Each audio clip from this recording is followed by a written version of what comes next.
My husband has a bizarre fetish, role-playing, and in his twisted scripts, I'm always cast as the devoted wife he casts aside. Today, he's the ruthless tycoon who falls for the nanny. Tomorrow, he's the brilliant professor infatuated with his student. Each time he makes me sign a divorce agreement, only to tear it up with a laugh the next day. Darling, he'd say, it's just a game. That is, until my mother was in a car accident and needed $50,000 for emergency surgery. On that day, he was role-playing a bankrupt loser. I'm broke, darling, completely penniless. Where would I get the money to save your mother? I watched my mother take her last breath. On the day of her funeral, he showed up with a beautiful young college student on his arm. Honey, I've fallen in love with my student. Let's get a divorce. Frank pulled a document from his briefcase and handed it to me. This time, I didn't wait for him to tear it up. A fresh divorce agreement. His signature was already on it. The game again. He was starting the game again. Right here, at my mother's wake. Just after I'd lost the only family I had left. I stared at him, at that handsome face I once adored. For the past 3 years, every time he produced one of these agreements, I would play my part. I'd cry, I'd scream, I'd demand to know why. And then he'd laugh, rip up the paper, and pull me into his arms, cooing that it was all just for fun. He called it spicing things up, a way to keep the magic alive. And I believed him. But now, my mother was lying in a coffin just a few feet away. Before she died, she had gripped my hand, her eyes fixed on the door, waiting. She was waiting for the son-in-law she'd always treated as her own to come and see her one last time. He never came. I knelt before her coffin and pressed my forehead to the cold floor in a final, silent goodbye. Then I stood and took the pen from Frank's hand. There were no tears, no hysterics. As he watched, I wrote my name, each stroke deliberate and firm. There, it's done. Frank froze. The breakdown, the screaming fit he was expecting, never came. The woman standing before him was unnervingly calm. Clara, what kind of trick is this? He frowned, a flicker of annoyance in his eyes. The student, Mia, sensed something was wrong too. Her hand tightened on his arm. Professor Vance, do you think she's just in shock? I ignored them. I picked up the second signed copy of the agreement, folded it neatly, and placed it in my purse. Frank, I said, looking him straight in the eye, my voice even and clear. The game is over. The next morning, I went to the courthouse. I filed the petition for divorce, along with the legally signed agreement. The clerk glanced from the document to my face, then processed the paperwork with bureaucratic indifference. I pulled out my phone. The screen was flooded with missed calls and texts from Frank. Clara, have you had your little tantrum yet? Get home now. I've torn up the agreement. We can pretend this never happened. How dare you hang up on me? Who do you think you are? The last one had arrived half an hour ago. If you're not back by tonight, don't ever bother coming back at all. I blocked his number. I rented a small apartment, and after a bit of cleaning, I started my job search. After Frank and I got married, he'd convinced me to quit my job to be a full-time housewife, a willing participant in his endless, tedious role-playing games. He said he loved me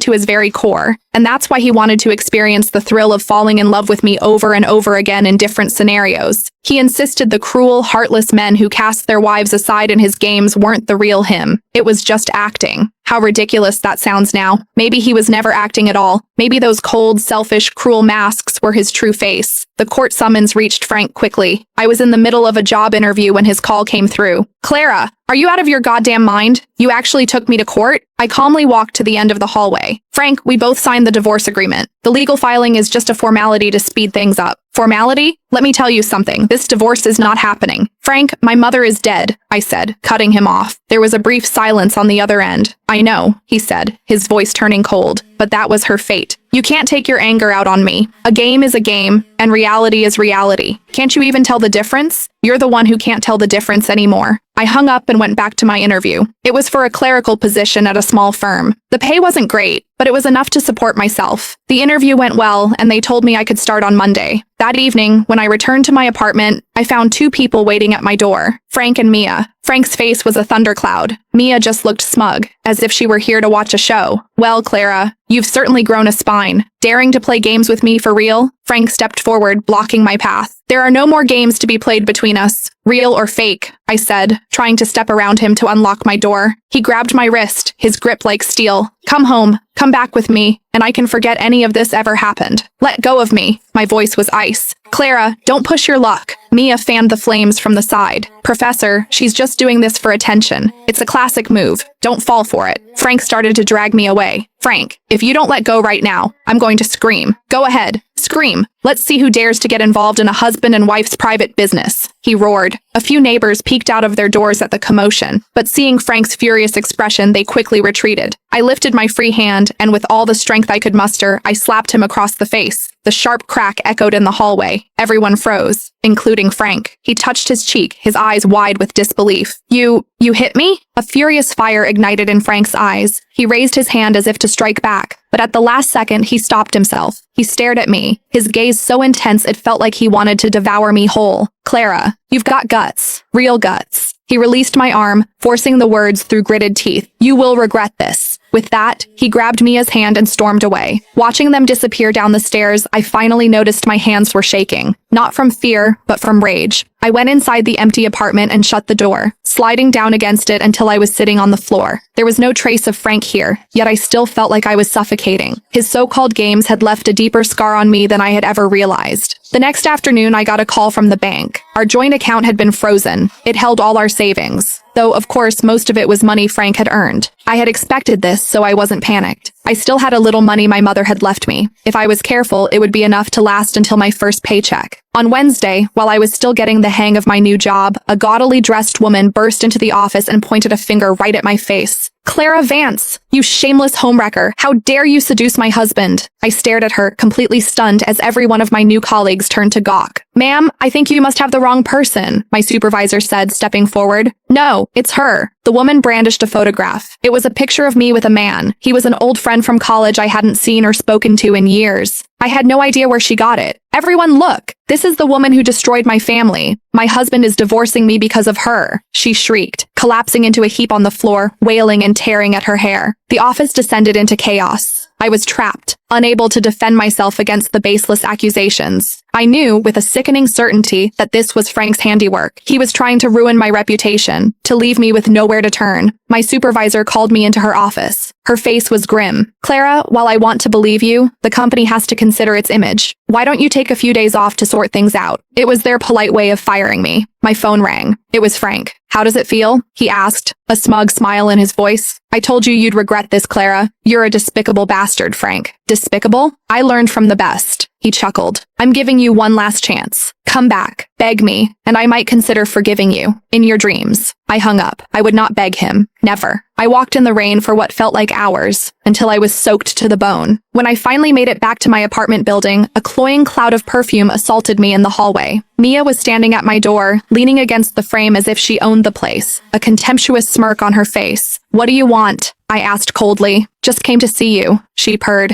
to see just how miserable you are now that the professor has thrown you away. Her eyes raked over my drenched, pathetic state, and she laughed. Tsk, tsk. So pitiful. You lost your job too, didn't you? The professor said he's going to make it impossible for you to survive in this city. He said you'll come crawling back to him on your knees. He can wait forever. I pushed past her and unlocked my door. Still acting tough, are we? Mia followed me inside. She walked over to the small table where I'd placed my mother's portrait and picked it up. You know, if your mother knew what a stubborn little fool you're being, do you think she'd jump right out of her coffin? Take your hands off that. My voice trembled. What? Getting angry? Mia tossed the frame lightly in her hand. Oops. What if I accidentally dropped it? I said, take your hands off it. I lunged at her, trying to snatch the picture back. Mia let out a little shriek and deliberately let go. The frame hit the floor, and the glass shattered into 1,000 pieces. My mother's smiling face, fractured by a spiderweb of cracks. Something inside me snapped. I don't know where the strength came from. I grabbed Mia by the hair and slammed her to the ground. She screamed, clawing at me, her nails digging bloody tracks into my arms. I didn't feel a thing. All I knew was that she had crossed a line. She had desecrated the memory of my mother. I was like a wild animal, ripping at her hair, slapping her face over and over. I told you not to touch it. I told you. Mia was dazed, her protests turning into terrified sobs. You're crazy. You're a psycho. Frank, help me. The door was suddenly thrown open with a crash. Frank stormed in. His face turned white when he saw the scene. Clara, stop it. He rushed over and shoved me away. I stumbled back, my back hitting the wall with a painful thud. Frank helped the hysterical Mia to her feet. When he saw the red welts on her face and her disheveled hair, his eyes turned murderous. Clara, you've really lost your mind. He advanced on me, his face twisted with a ferocity I had never seen before. You dare touch her? Seeing him shielding Mia like that, I started to laugh. A hollow, broken sound. Frank? I said, my voice eerily calm. She broke my mother's portrait. Frank paused. He glanced at the shattered frame on the floor, then back at the weeping Mia. Mia immediately started defending herself. I didn't mean to. She just charged at me and I lost my grip. Frank's brow furrowed. He didn't pursue the matter of the frame. Instead, he turned his cold gaze back to me. Even so, you have no right to attack her. Apologize.